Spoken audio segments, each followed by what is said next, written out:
Hi, I'm Matt Winters. Welcome to Valley Escape RV Rentals. Today we're doing a handoff video for the 2021 Revel.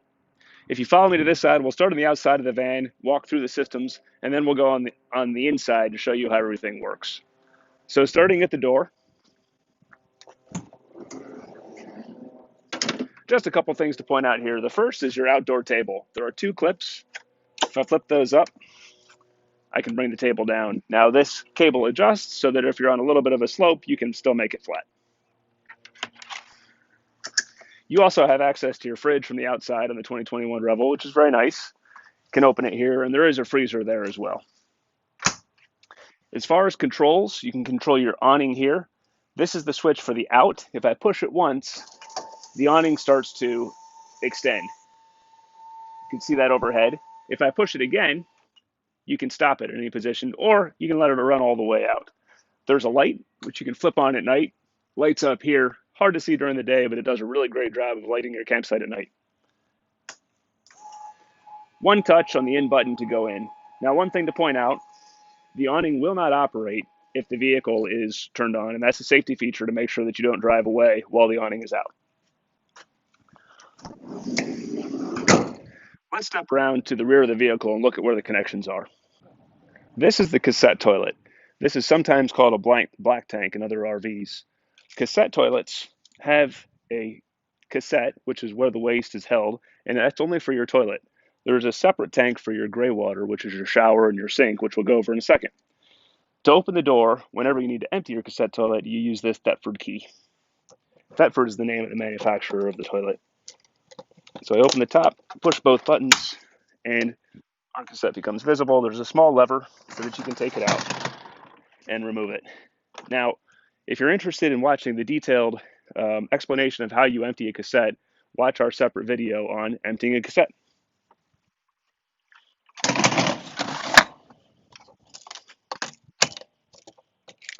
Good idea to lock it up when you're not using it. For the gray water, there's a small cap located here that I can remove and have access to a pipe where I can attach to empty the gray water. Let me show you where that pipe is located. I'm now walking around to the back of the RV,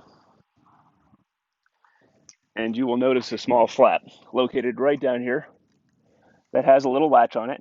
And if I open up the latch, I can then remove the gray water hose.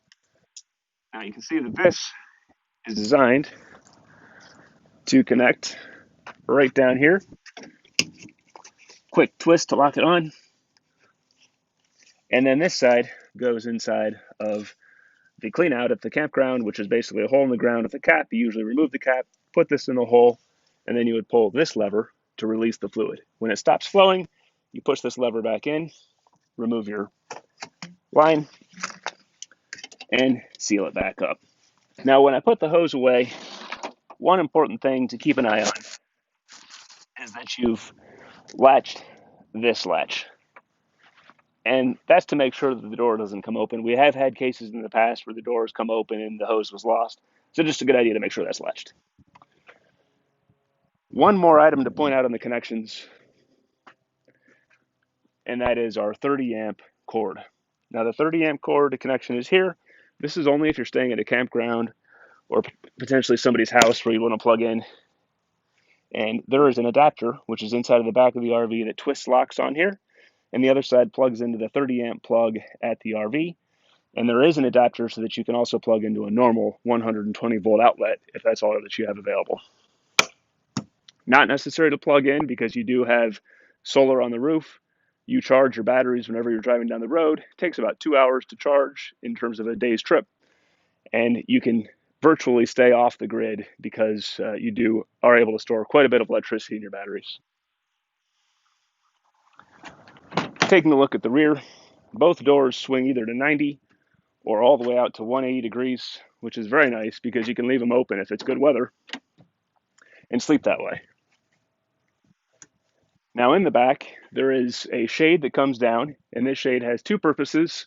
One is that it's a blackout, which you can see here, and the second is it's a screen. So you can, from the inside, unzip the blackout and just have a screen. You can have it at this height, or you can unsnap these and let it roll all the way down, and this gives you access to your gear garage below the bed. So very nice feature. One other thing to point out is when this side is zipped, if you don't want to have to unzip the entire thing, or you're in the middle of the night and you want to get outside, you can just push, and there's a magnetic strip which allows you to open the door. Really nice feature.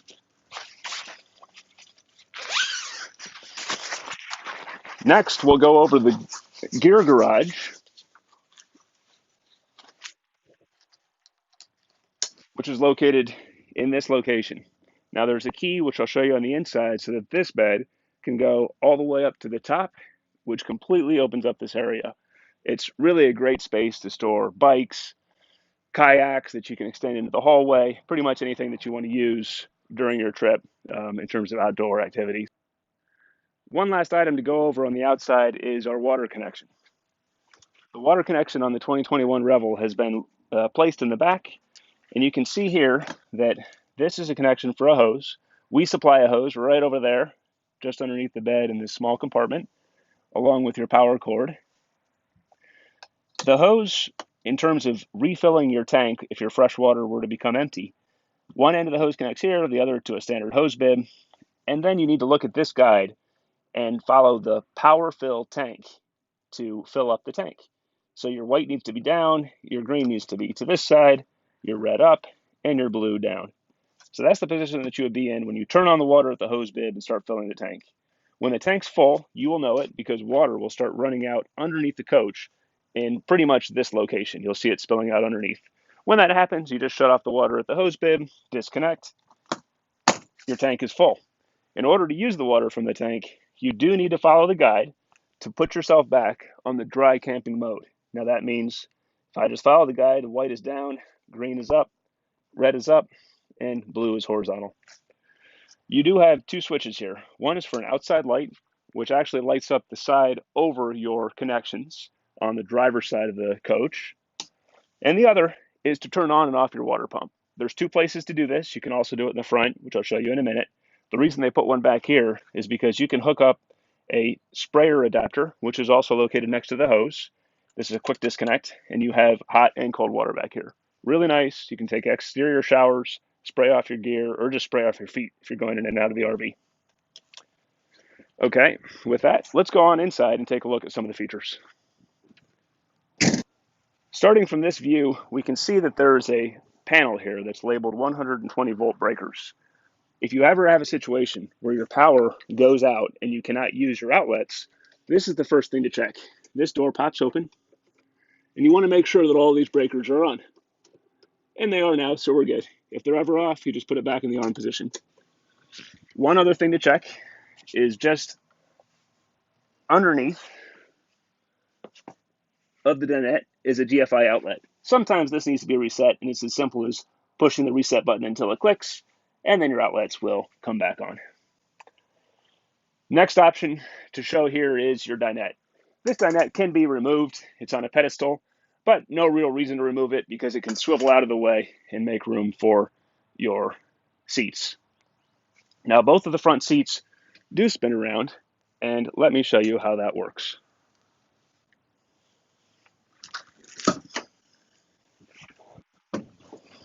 If we look at the front of the seat, there are two levers.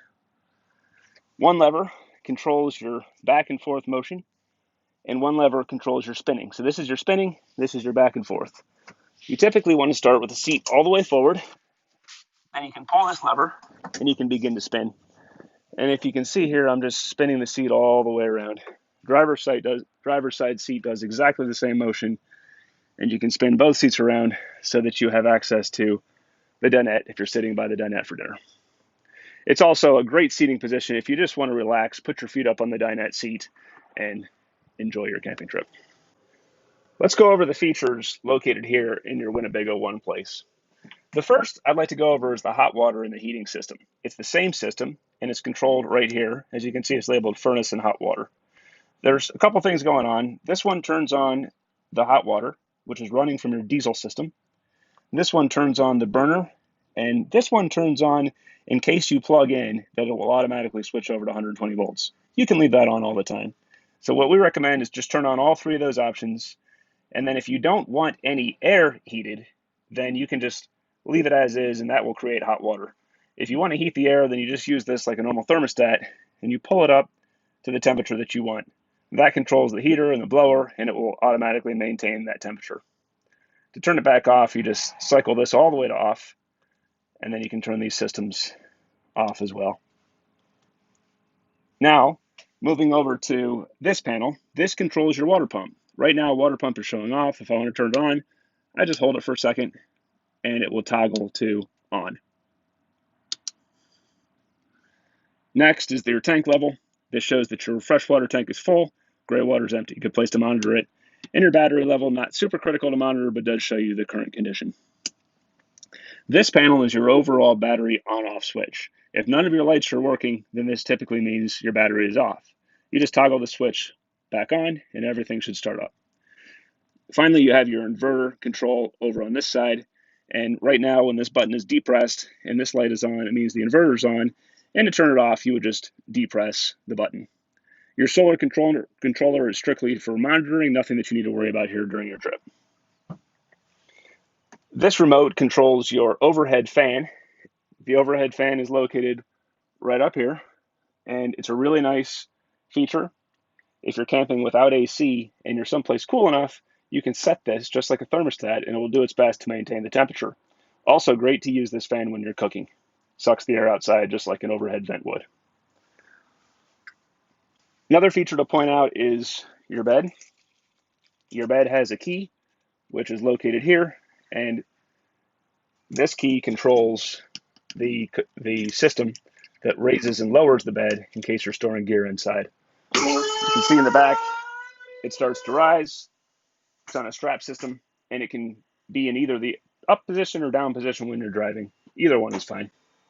Next, we will go over the bathroom. So I'll switch on the bathroom light. You'll notice that there is a lock here on the door. This lock is typically locked during transit, so it doesn't fly open.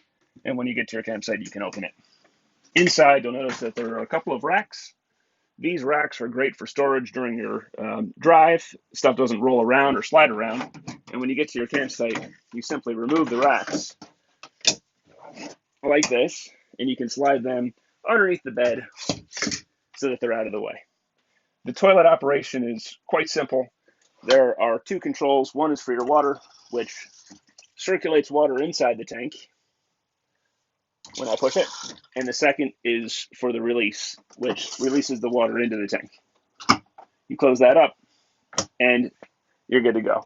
One thing to keep in mind is after you empty a tank, it's always a good idea to put some of the Thetford AquaChem solution, which is a small bottle that we provide in our supplies bag, directly into the tank. A good way to do that is to open the valve here, pour about an ounce in, and that's all it takes, about an ounce. Close it back up. Just keeps everything fresh and sanitized. Next, you have your shower, which is located up at the top. And you can see it here. You've got a hot and a cold.